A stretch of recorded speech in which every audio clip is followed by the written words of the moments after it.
बघता जी केली ती टिकली. अगदी गुणाला गुण, गुणाला गुण, गुणाला गुण. ते काय झालं होतं, गुण जमले होते पण अवगुण इतके होते.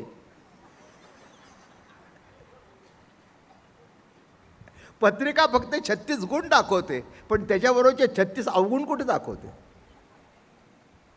ते विचारा कोणातरी ज्योतिषाला, ह्याच्यात गुण दिसतात पण ह्याच्या सापेक्ष जर अवगुण असले तर पुढे काय. नाही गुण जमले ठीक आहे, नाही गुण जमले ठीक आहे, आपण पुढे अवगुण इतके आहेत की ते गुण सगळे मागे सोडून जातात. म्हणून या ठिकाणी म्हणाले, झाला स्वेच्छा त्याच्या मनाला येईल तो विधी. ज्ञानोबारांनी तो बोले ते स्तवन, तो करी ते तुली पूजा, तो कल्पी तो जप माझा, असे तेच कपित ध्वजा समाधी माझी. तो मनात कल्पना करेल तो माझा जप, तो हाताने जे कर्म करेल ती माझी पूजा. तो कल्पी तो जप माझा, नवे नवे तो मूर्तिमंत माझी समाधी आहे. त्याला निराळी समाधी लावण्याची गरज नाही कारण तो त्या अवस्थेमध्ये आहे. एक सहज बोलता बोलता गोष्ट आठवली म्हणून सांगतो. रघुगण राजा आणि जडभरत. तेव्हा तो जडभरत राजा भारणी गर्भा गेला वगैरे वगैरे वगैरे पुढच्या जन्मामध्ये. आणि रघुगण राजा बाहेर निघाला होता तेव्हा त्याला पालखीला एक भोय कमी पडला, कोणतरी आजारी झाला म्हणून आला नाही.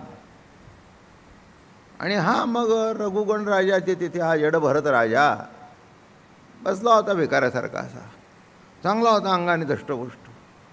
ते म्हणले, ते बघा बसले ते घ्या.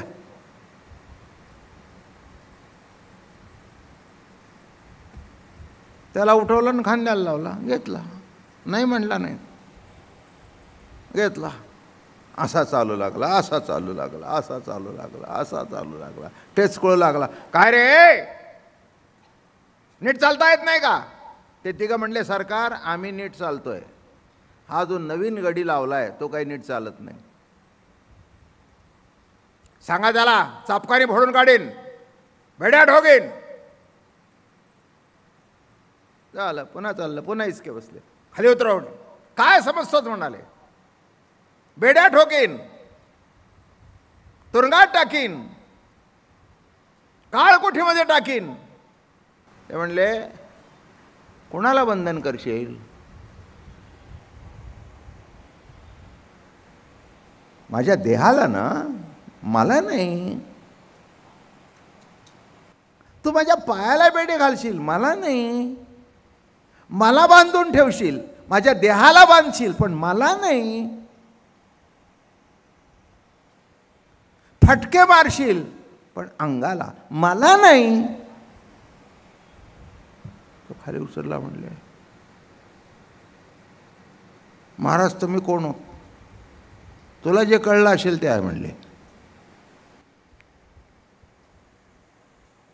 जवळजवळ दिवसातून 12 तास त्याच्या पाठीवर पखाल असते. थंडीचे दिवस आहेत, गार पाणी न्यायचं. असं होय, बरोबर बरोबर सांगितलं. असं करा, त्या पखालीला अशी सळई तापवा आणि 4-4, 5-5 डाग दोन्ही बाजूला द्या.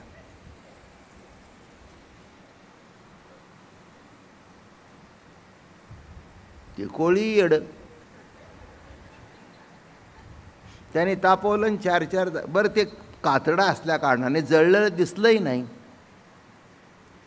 गेल्या. अहो, ती पखाल घातलीवर, पाणी घातल्याबरोबर एवढं कारंज सुरू झालं दोन्ही बाजूनी.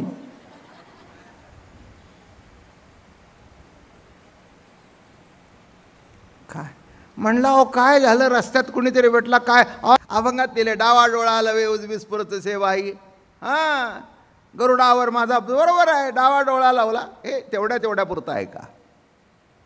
कुठेतरी शिरेचा काहीतरी प्रॉब्लेम असतो, कुठेतरी काहीतरी होतं, लावतं, एवढा. त्याच्यापेक्षा काय? अहो, एकाला जे परमार्थ आहे ते दुसऱ्याला परमार्थ नाही. एकाला एक गोष्ट चांगली आहे तर दुसऱ्याला दुसरी गोष्ट चांगली नाही. वारकरी संप्रदायात दारू पिणं वाईट आहे. ख्रिश्चन धर्मामध्ये मास करत असताना ते नैवेद्य दाखवतात वाईनचा. ही वस्तुस्थिती आहे. मग आता त्यांना तुम्ही शिकवायला जा, नाही का? बळी दिलं तुम्हाला निषिद्ध आहे, इथे कुर्बानी, बरोबर आहे ना? हां, मग त्याला करण्याकरता त्याला ते लोणी बिणे खायला घालतात, बकरी देते तेव्हा. मग दुसरे म्हणतील हे चुकीचं आहे, आपण म्हणून चुकीचं आहे. ते म्हणतील तुम्ही शिकवणारे कोण, आमची परंपरा ही आहे. माझं बोलणं कळलं का? काय चांगलं, काय वाईट, काय खरं, काय खोटं, म्हणून सगळं जग विधिनिषेधात अडकलं आहे. जी लक्षणं ते वर्णन करतायत ही सगळी लक्षणं त्यांना लागू आहेत, आणि लागू असून सांगतायत काय माहिती आहे का? सगळे जे संत झाले त्यांच्याकडे गेल्यानंतर आमचा व्यापार चांगला जातो. माझं बोलणं कळलं का? दर्शनाला जाण्यापूर्वी नवरा बायकोत भांडण होतं, तिकडून जाऊन आल्यानंतर समेट झाला. म्हणून अशा कारणास्तव ती भाग निराळा आहे, त्याच्याबद्दल मला काही बोलायचं नाही. ज्ञानोबा तुकोबा याच्याकरता नाहीच आहेत. बरं का? चला एक दृष्टांत आठवला सांगतो. एक मनुष्य वैद्याकडे गेला.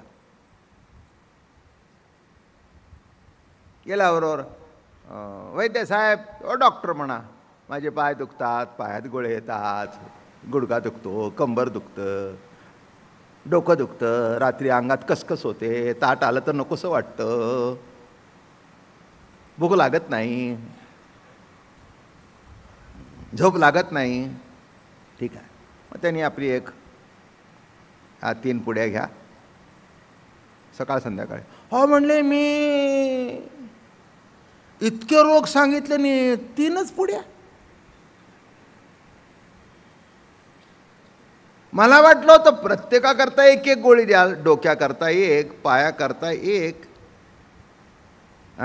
टाचेकरता एक, केस दुखतात म्हणून अजून 4थी गोळी. आता काय सांगायचं? ते म्हणले, गड्या तुझ्या लक्षात येत नाही, हे ज्याच्यामुळे आहे ते एक बरं केलं की बाकीचं सगळं बरं होईल. कळलं का? हे ज्याच्यामुळे घडतंय ते मला कळलंय. ते बरं झालं की पाय दुखायचे नक्की ना, एवढ्यावर औषध नको ना. मग त्या गोळ्या 8 दिवस घेतल्या. अहो म्हणलं बरं वाटायला लागलं. अहो म्हणले काय आहे, सगळ्याकरता औषध द्यायचं नसतं, ज्याच्यामुळे घडलं त्याच्याकरता औषध द्यायचं असतं. तो रोग तुमच्या पोटात आहे, तो बरा झाल्यानंतर मग भूक लागली, झोप लागली, सगळं सुधारलं. तसं नीट लक्षात ठेवा, जिथे रोग आहे तिथेच उपाय करा. तुमचं कसं घडतंय, आमचे दादा महाराज म्हणायचे, रोग रेड्याला आणि डाक पखालीला. पखाल सुद्धा तुम्हाला आता मला वाटतं म्युझियममध्ये बघायला जायला पाहिजे.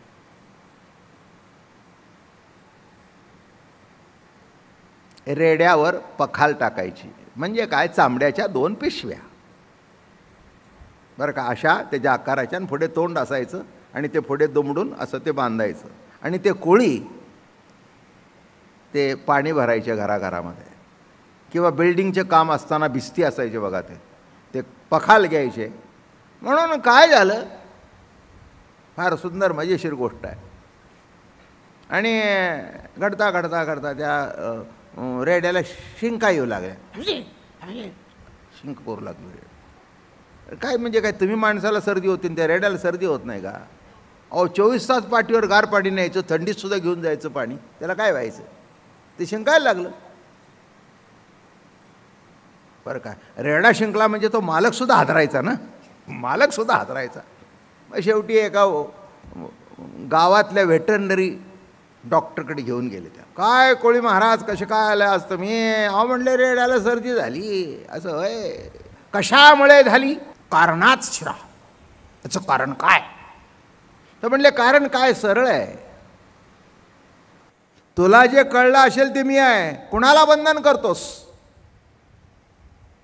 मग कळलं, अरे हे साधी व्यक्ती नाही आहे, हा जडभरत राजा आहे, महान तपस्वी आहे, ज्या त्या हे भरतवर्ष ओळखलं जातं की नाही. तपश्चर्या करत होता, पण हरणीचं पिल्लू सापडलं. ती बाळंत झाली, ती पळत गेली, घाबरली, ते सांभाळलं. मरताना वाटलं त्याचं कसं होईल, त्याचं कसं होईल, त्याचं कसं होईल, झालं. म्हणून मला एक सांगायचं आहे, तुम्हाला जर मनुष्य जन्माला यायचं असेल तर जाताना मुलांची काळजी करून जा, म्हणजे पुन्हा त्यांच्याच तिथेला. माझी थेरीच उलटी आहे सगळी. नाही, जडभरत राजा हरणी गरबा गेला, हरणाचं स्मरण झालं तर हरणाच्या गर्भाला, मग मुलाबाळांचं स्मरण झालं तर मनुष्य जन्म का प्राप्त होणार नाही? अहो, थेरी सोडून, गणित त्यानं सोडून मला उगीच आपलं काहीतरी डोक्यात घालून बसायचं, काय नाही काय नाही. म्हणून इथे तो आमकी करतो पूजा, ते नाही, तो करील ती पूजा आहे. म्हणून कसं म्हणतात बघा, झाली स्वेच्छाची विधी. त्याची स्वइच्छेमध्ये जे प्रगट होईल तो त्याचा विधी आहे. तिथे विधी निषेध हा प्रश्नच नाही आहे. उजवा पाय ठेवा, दिवा विजला, हे काहीतरी ओवाळताना बिळताना की नाही. आता हवा येते, हवाला कुठे माहिती आहे तू भावाला ओळते का नवऱ्याला ओळते? हवा आली, विजलं. तुझं तर पेटलेलं आहे ना, आणि ज्याला ओळते त्याचंही पेटलेलं आहे. उगीच ते दिव्यावरून ना, दिवा हल्लान बिल्लान म्हणजे असं काही नाही. त्या दिव्यावर काही तुमचा दिवा लागायचा नाही. दिवा विजला आणि दिवा पेटला हे ज्याला कळलं तो दिवा आहेच की नाही का. नवे हा उजळीला सवेची माळला, आत्मतेजे केला उदो नित्य. नवल हा प्रकाश, काय अभंग आहे बघा. नवल हा प्रकाश, प्रकाशा वेगळा, झाकिली आहे डोळा पुढे दिसे. सगळेजण डोळे जर बंद करा. बाबा महाराज दिसत आहेत की नाही बघा, करा डोळे बंद. बरोबर आहे ना? मग बंद करून सुद्धा जर बाबा महाराज दिसतात तर ते कोणत्या डोळ्यांनी दिसतात? नवल हा प्रकाश, प्रकाशा वेगळा, झाकिली आहे डोळा पुढे दिसे. नवे हा उजळीला, सवेची मावळीला, आत्मतेजे केला उदो नित्य. ढवळाना काळा, पिवळाना जांभळा, जीवीचिया जीवन कळा प्रकाशितो. हा ढवळा नाही, काळा नाही, पिवळा नाही, जांभळा नाही. काही काही माणसं कागदाला छिद्र करतात आणि त्याच्यातून निळा प्रकाश बघतात, आणि मग त्याला विचार, दिसला दिसला आत्मा दिसला, आत्मा दिसला. इथला तिथे कसा दिसला? मग इथला तर तिथे गेला तर इथलं काय झालं? जेवढी नाटकात नाटकं नसतील तेवढी परमार्थात नाटकं आहेत. आलं का लक्षात? एवढी परमार्थात नाटकं आहेत. कोणी काही सांगावं. म्हणून एक लक्षात ठेवा, माझ्या वर्णात सुद्धा विश्वास ठेवायची काही गरज नाही आहे. विश्वास ठेवायचा असेल तर ज्ञानोबा तुकोबाच्या शब्दावर विश्वास ठेवा. ते सांगतील तसं चला, बाकीच्या सगळ्यांना बाजूला काढा, माझ्या सकट बाजूला काढा.